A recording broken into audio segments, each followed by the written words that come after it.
Hello, మిద్దె తోటలు పెంచే ప్రకృతి ప్రేమికుల స్నేహితులందరికీ నమస్సుమాంజలి అండి. ఈ సంవత్సరం ఎండలు చాలా తొందరగా వచ్చినాయి. మనం కూడా చాలా టయర్డ్ అయిపోతున్నాము. ఎంత వాటర్ తాగినా కూడా బాడీలో ఎవాపరేట్ అయిపోతుంది. అలానే మొక్కలకి మనం మార్నింగ్ ఈవినింగ్ ఇస్తున్నా కూడా మొక్కలు వాడిపోయినట్టు అనిపిస్తున్నాయి. మల్చింగ్ వేసుకోవాలి, షేడింగ్ నెట్ కూడా వేసుకోవాలి.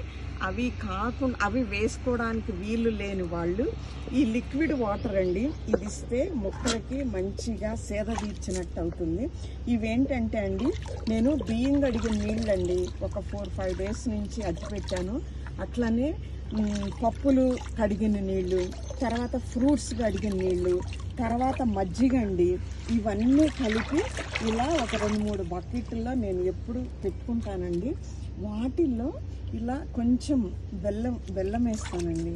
తర్వాత ఒక చిటికెడు ఇంగో. మామూలు అప్పుడు ఉన్నంత ఈళ్ళు ఇవ్వకపోయినా ఇప్పుడు ఉన్న ఈళ్ళు మాత్రం చాలా మంచిగా మనకి సరిపోయేంత బాగా కాయలు వస్తున్నాయండి. అట్లనే పూలు, మొగ్గలు, పిందెలు, కాయలు అన్నీ బాగానే వస్తాయండి. ఈ వాటర్ మాత్రము మీరు 3 డేస్కి ఒకసారి మార్నింగ్ ఈవినింగ్ కనుక ఇవ్వగలిగితే మీ మొక్కలన్నీ కూడా సేఫ్ సైడ్గా ఈ సమ్మర్ని తట్టుకోగలుగుతాయండి.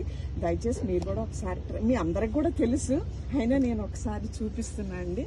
థ్యాంక్స్ అండి ఈ వీడియో చూసినందుకు. నా మొక్కలన్నిటికీ, నా పిల్లలకి నేను ఇన్ని బాటిల్స్ తోటి రెడీ చేసుకొని పెట్టుకొని రోజు మార్నింగ్ ఈవినింగ్ ఇలా ఇస్తూనే ఉంటా అండి. అందుకే నా గార్డెన్ సమ్మర్లో కూడా గ్రీనిష్గా బాగుంటుందండి. థ్యాంక్స్ అండి ఈ వీడియో చూసినందుకు. Thanks allot. మీరందరూ కూడా ఫాలో అవ్వండి.